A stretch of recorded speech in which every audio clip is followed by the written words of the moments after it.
عمرك سألت نفسك ليه دايما الناس اللي معاهم فلوس او اللي هم الناس الاغنياء مش بيتأثروا زينا كده بكل العوامل اللي بتحصل في العالم؟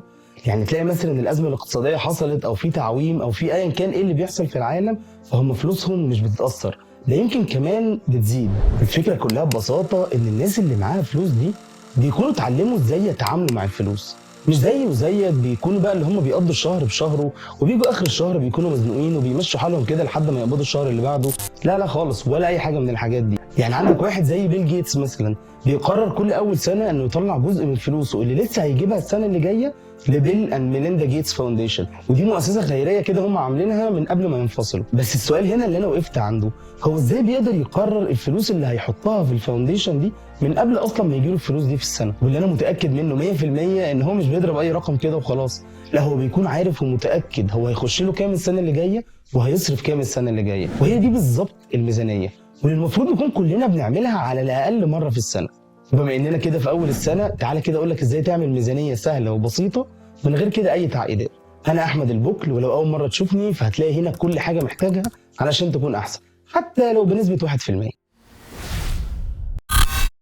قبل ما نبدأ كده تعالى نقول يعني ايه ميزانية اصلا. الميزانية او الميزانية المالية هي زي اي ميزانية الشركات بتعملها عموما، لما بيجوا كل اول سنة بيشوفوا هم باعوا قد ايه وكسبوا قد ايه من اللي باعوه واشتروا قد ايه. وهي حسبتها بسيطة جدا، انت متوقع قد ايه هيدخل لك من ناحية وهتصرف اللي هيدخل لك ده على ايه من الناحية التانية. وطبعا هتصرف دي معناها ان انت هتطلع فلوسك فين. بس خلينا الاول نمسك الجزء بتاع الدخل ده شوية. لو انت شغال في شركة ومرتبك ثابت وبتقبض نفس الرقم ده كل اول شهر، فالحسبه بالنسبه لك هتكون سهله، انت خلاص انت عارف الرقم اللي هيدخل لك كل شهر. اما بقى لو انت شغال مثلا فريلانسر او بتعمل حاجه معينه او شغال شغلانه جنب شغلانتك، او حتى لو شغلانتك معتمده اعتماد اكبر على العموله والكوميشنز اكتر من ان هي رقم ثابت، فبيبقى حسبتها هنا ان انت تقريبا بتاخد المتوسط او الافرج بتاعت الارقام دي كلها، فبتشوف تقريبا في السنه كلها هيدخل لك كام وتقسم الرقم ده على 12. يعني في شهر دخل لك 5000، وفي شهر تاني دخلك 10، وفي شهر تاني ما دخلكش خالص، وفي شهر الدنيا ظبطت وضربت معاك ودخلك 20,000. فتقدر ان انت تجمع الارقام دي كلها وتقسمهم على 12،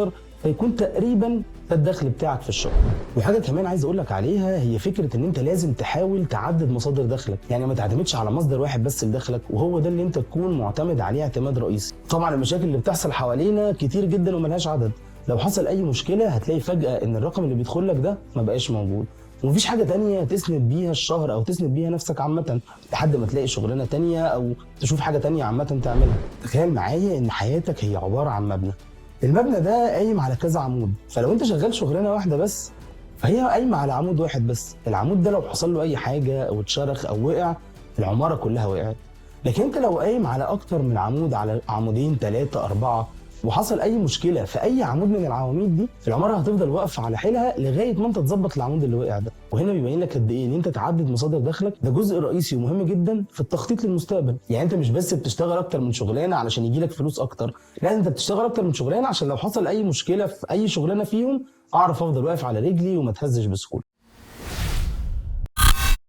نيجي بقى للجزء الصعب اللي هو جزء بتاع المصاريف، اللي كلنا دايما بيبقى عندنا مشاكل وبنيجي اخر الشهر وبنلاقي ان الفلوس اللي معانا دي مش عارفين هي راحت فين. كل شهر بيفضل عندنا كلنا مبلغ معين احنا كلنا مش عارفين هو راح فين. فاول حاجه مهمه جدا تعملها علشان تعمل ميزانيه مظبوطه ان انت تشوف الفلوس اللي انت بتصرفها على ايه. وصدقني هتتفاجئ، ممكن يكون ده اصعب جزء في عمل الميزانيه عامه، لان مش سهل ان انت تتعود ان انت كل ما تصرف جنيه او 10 جنيه او 50 جنيه تكتبه في حته معينه، سواء بقى تكتبه على ورقه، تكتبه على نوت على الموبايل وترجع تكتبه بعد كده في شيت على الاكسل مثلا. صدقني لما تتعود على الموضوع ده هتكتشف ان في حاجات كتيره جدا بتصرف فيها فلوسك وانت مش واخد بالك. كان في فيديو مخصوص اتكلمنا فيه قبل كده عن ازاي تتابع وتكتب كل جنيه بتصرفه، هسيبه لكم برده تحت في الديسكربشن تقدروا ترجعوا له بعد ما تخلصوا الفيديو. تاني حاجه محتاج تعملها علشان تعمل ميزانيه مظبوطه ان انت تحدد مصاريفك هتتصرف في ايه. خلاص انت عرفت عامه ان انت اي جنيه هتصرفه هتكتبه. طب هو انا اصلا اصرف الفلوس دي في ايه؟ اشهر طريقه عشان تصرف بيها الفلوس هي نظريه 50 30 20. والارقام دي مش مقدسه قوي، يعني مفيش حاجه معينه تقول لك ان انت لازم تصرف بالنسب دي، بس على الاقل تبقى كده بالنسبه لك جايدنس او حاجه تساعدك ان انت تحدد فلوسك دي هتصرفها في ايه. اول حاجه اللي هي ال 50% المفروض من دخلك بتصرفه على الحاجات الاساسيه زي اكلك، شربك، لو مأجر بيت، فاتوره موبايلك، فاتوره النت، الحاجات الاساسيه اللي انت ما تقدرش تعيش من غيرها دلوقتي. و30% من دخلك هي الحاجات اللي انت عايزها او بتحب تعملها بس هي مش اساسيه قوي.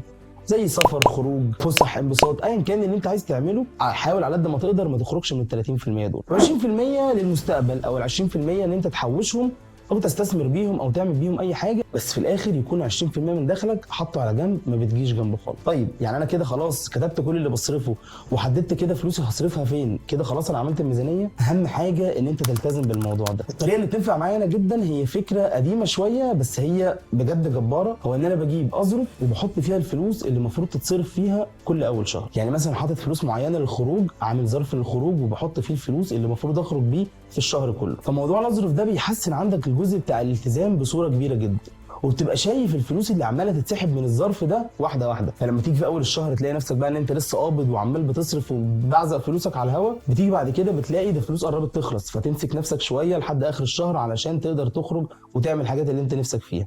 وهكذا لكل بند من البنود اللي انا بصرف فيها فلوسي عامل ظرف معين ليه. وبما اننا برضه في اول السنه ففي برضه تريكه كده بعملها بقالي سنتين ومريحاني جدا. كانت دايما مشكلتي لما بتيجي حاجه معينه كبيره لازم اصرفها فجاه، يعني مثلا صيانه العربيه، الاقي نفسي فجاه بدفع رقم كبير انا مش عامل حسابي عليه في الميزانيه بتاعه الشهر بتاعتي. بدات ان انا اخطط واشوف ايه الحاجات الكبيره اللي هتدفع السنه دي، كل الحاجات الكبيره احاول على قد ما اقدر افتكر اي حاجه هدفعها مره واحده واجمع الرقم ده كله واقسمه على 12، يبقى ظرف كده لوحده انا عارف انا الفلوس دي هصرفها على ايه. فبدل ما كنت بدفع رقم كبير جدا مره واحده في شهر معين وبقيه الشهور ما بدفعش، لا حاولت على قد ما اقدر ان انا اوزع الرقم ده على ال 12 شهر كلهم، فبقى رقم صغير ما بقتش بحس بيه قوي مقارنه بالرقم الكبير اللي كنت هدفعه مره واحده. بس بالطريقه دي انت معاك ميزانيه، عرفت دخلك، عرفت المصاريف اللي هتصرفها ووزعتها على النسب اللي انت عايز تحطها فيها، والتزمت بالنسب اللي انت قلتها لنفسك عن طريق بقى الاظرف او ايا كانت الطريقه اللي هتمشي عليها. وفي الاخر بقى عندك خطه معينه، كل اول شهر بيجي تقعد مع نفسك ربع ساعه بتقول والله انا دخل لي الرقم الفلاني وفلوسي المفروض احطها في 1 2 3 4، بتسحب الفلوس من حسابك في البنك وتحط في الاظرف او تعمل له بقى حسابات معينه في البنوك او ايا كانت الطريقه، وبقيت عارف انت المفروض الشهر ده هتصرف فلوسك على ايه. فاولا بدل ما كنت بتيجي اول كل شهر بتبدا بقى تفكر وتشوف انا هصرف فلوسي في ايه وتاخد وقت طويل جدا من وقتك، انت اختصرت الموضوع ده كله في ربع ساعه. تاني حاجه ان انت المفروض بالطريقه دي ما تجيش اخر الشهر وتلاقي نفسك مزنوق، لان انت خلاص مفروض عارف انت فلوسك هتصرفها فين، وشايف ان السحب اللي انت بتسحبه من كل ظرف او من كل اكونت من الاكونتات دي. صدقوني الطريقه دي بعملها بقالي اكتر من 4 سنين وماشيه معايا حلو جدا. بس كده، وبالطريقه دي تبقى عملت ميزانيه ماليه لنفسك باسهل طريقه ممكنه، من غير بقى تعقيدات واكسل شيت وفورمولاز والحاجات دي كلها، ورقه وقلم وتعمل الحاجات دي كلها وصدقني مش هتندم. اكتبوا لي كده تحت في الكومنتس ايه الحاجات اللي انتوا شايفين ان احنا محتاجين ناخد خطوه فيها كده زياده ونتكلم فيها اكتر من الحاجات اللي اتكلمنا فيها في الفيديو ده. وهسيب لكم برده تحت في الديسكربشن 3 4 فيديوهات بيتكلموا عن كل الحاجات اللي اتكلمنا فيها، بس كل حاجه لوحدها ومفصله اكتر شويه. اشوفكم في فيديو جديد، سلام.